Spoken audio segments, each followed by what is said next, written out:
Mark the bottom part of the bottle, then cut.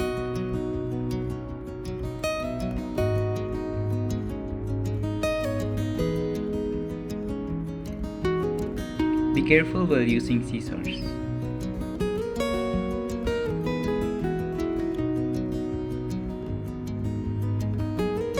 Now create the markings for the dispenser opening, then cut.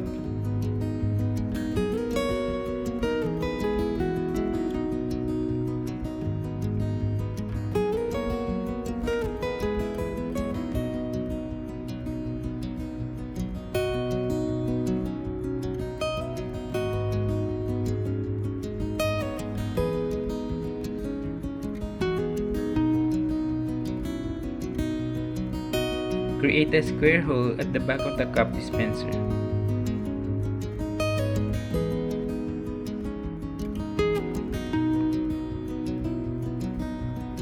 Now for the final testing.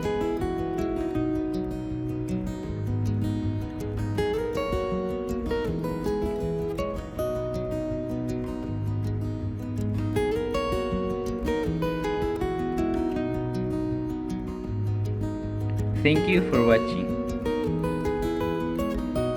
Please like the video and subscribe to our channel for more content like this.